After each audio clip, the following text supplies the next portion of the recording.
Hello everyone, I'm Mara Benitez, Library Assistant here at the Seguin Public Library, and today we're going to be reading from our Blind Date with the Book reviews.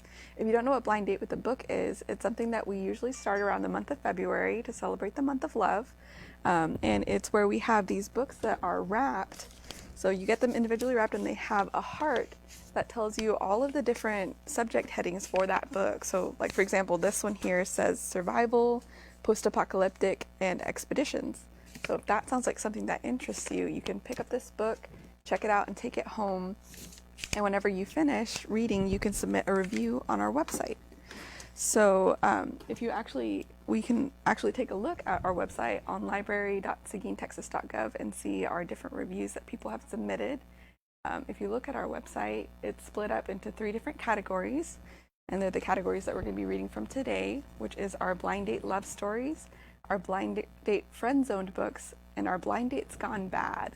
So people left their very completely honest reviews about these books if you want to check them out and see if their book is a book for you. So without further ado, we're going to go ahead and get into reading our reviews. So our first book is on our blind date love stories. It's a book that our person rated 5 hearts out of 5, so they really loved this book. Their first impression was that they were pleasantly surprised and they thought that it was better than they expected. And our book is The Boy from the Woods by Harlan Cobin. And they said, I've never read this author before, and truthfully, I usually don't care for male writers' books, but this was very good and had a couple surprises at the end. I will definitely try his other books. When I started reading, I expected the main character to be a boy when he was already a man by the time this takes place, but still very much a wild child living in the woods. I like that the main character turned out from his upbringing to be someone who likes to help solve people's problems. He also makes decisions that are, to his mind, the right thing to do, which I found no fault in. They may not have seemed the right lawful thing, but followed a more kindness to others route, a good story. And then another 5-heart story that we got, another love story of our patron that loved this book, was for Mercy Road. And this one's by Anne Howard Creel. Their first impression was love at first sight, and they said that it was incredible. This book focuses on World War I. It's a love story and talks about war hospitals. So their review said, this story grabbed me on the first page. It also reacquainted me with history. I learned a few things which I looked up on the internet in order to check the facts. It had history, romance, intrigue, and a villain. All great things for an exciting story. And the bonus of a woman who found out that she was stronger than she thought. Couldn't put it down. Thank you for the date. That was a very good review for that book. So that one was Mercy Road. Our next book is going to be Mara Chase and the Conquerors' Tomb by J. Stringer. And this was also a 5-heart review. The first impression was, this could be interesting. And how was it? They said it was better than I expected. This book centers on world travel, women archaeologists, and spy stories. And they said, I can't wait for the movie. It's action-packed. A female Indiana Jones plus more. It seems like every page was action-filled. I really couldn't read it fast enough. Looking forward to the sequel. And we actually have the second book in the series as well, if you're interested in that. Our last 5-heart review was for The Girl Who Smiled Beads by Clementine Wamaria. And her first impression was, this could be interesting. And how was it in the end? Incredible. So let me see, I think I've got that book here as well. So, The Girl Who Smiled Beads by Clementine Wamaria. And for this one, this book about the war-torn Rwandan genocide was unput-downable, gripping, harrowing, and yet unrelatable. And the author is a vivid storyteller, and throughout the book you could see the insights and smell the smells she described. Not my typical read, but I highly recommend. So other good reviews that we had, not quite 5 hearts, but still good reviews, were for Olive Again by Elizabeth Strout. And that one is actually a sequel in the Olive Kitteridge series about aging, humanity, and humor. And our person that reviewed it said that it was about her coming of old age experiences. She relates warmly or strangely with characters of all ages, and somehow they weave together with the changing profile of olive aging. So that one I don't have with me today, but that's another good review for one of our books. Our next one is Winter Counts by David, Heska, Wanbley, Wyden. And this one was about vigilantes, Indian reservations, and mystery. They rated it 4 hearts and were pleasantly surprised on a first impression, and the book turned out to be better than they expected. They said that it was a tightly woven detective thriller that is set in the Rosebud Reservation of the Lakota tribe in South Dakota, and it's full of twists and turns. So if you want to check that one out, I believe I have that one here as well. If you're interested in judging the book by the cover, this patron, you have to remember these people were not able to see these covers.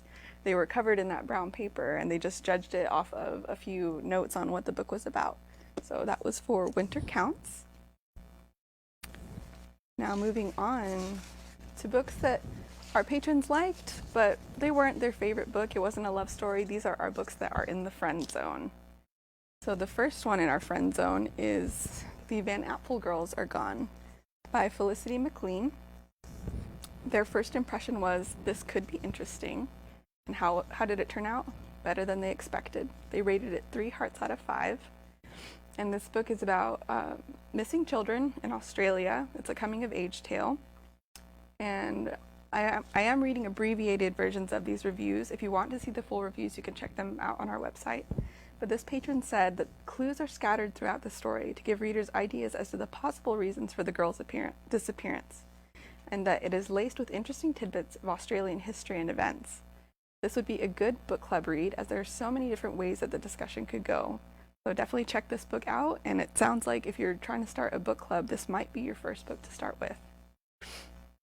Our next review is for American Predator by Maureen Callahan. This was one of our nonfiction, so we had a good mix of fiction and nonfiction for our readers. And this one, their first impression was, this could be interesting. And how did it turn out? Frightening. So I said it was a nonfiction. It's an unsolved crime about a serial killer. And their review says, I was surprised to read of the exploits of serial killer Israel Keyes. I hadn't heard of him before. It is frightening to think anyone could have been a victim. And they say that this book is for people that enjoy reading true crime stories. So if true crime is your thing, this is definitely a book for you to check out. Now moving on finally to blind dates that did not go as planned, Blind Dates Gone Bad. So these are books that our patrons picked up, but didn't quite settle with them, that they didn't quite like for one reason or another. And some of them, they even recommended it just for a different audience. It just wasn't their cup of tea. So, for example, our first one is Flyaway by Kathleen Jennings. Their first impression of the cover when they unwrapped it was that it was so-so. And when they finished reading, they said that it was just okay, giving it a rating of 2 hearts out of 5. It is a fantasy book that focuses on missing persons, and it takes place in Queensland. And they said that it was a twisted folk story, not my cup of tea. However, if a slightly dark fantasy horror story is your cup of tea, this book is for you. So if that's the kind of books that you like, I would recommend checking out Flyaway by Kathleen Jennings. Our very last review that was a blind date gone bad. Now this was a much longer review, so if you want to check it out, it also does have spoilers, so I will warn you that there are spoilers in that review. Check that full review out on our website. So this one is for How Rory Thorne Destroyed the Multiverse by Kay Eason. And it is a fairy tale retelling about stolen thrones. It is a space opera. Their first impression was ick. And how was it in the end? Disastrous. They rated it 2 hearts out of 5, and we'll see why. So this person said, judging the book by its cover, ick. However, after the first chapter, I was hooked and thinking that my next step would be to look at all of the Kay Eason books available. The writing was clear, with just enough political and social snark to make it fun, and the subject promised to be interesting. They would not have finished this book if they didn't feel committed to doing this report. The technical details were awful. She used terms incorrectly and was not internally consistent. The worst part for them was how she incorporated fluff to get the page count up. Their final disappointment was the climax resolution. which they characterize as, "Oh good, I finally got enough pages, so let's call it quits." Not very promising so far. But they said it was an exciting story that should have had an exciting, solid ending where good triumphs over evil. Instead, she wrapped up the story in just a few paragraphs. She finishes out by saying that it was a jumbled mess of good ideas that were never fully developed and followed to their conclusion.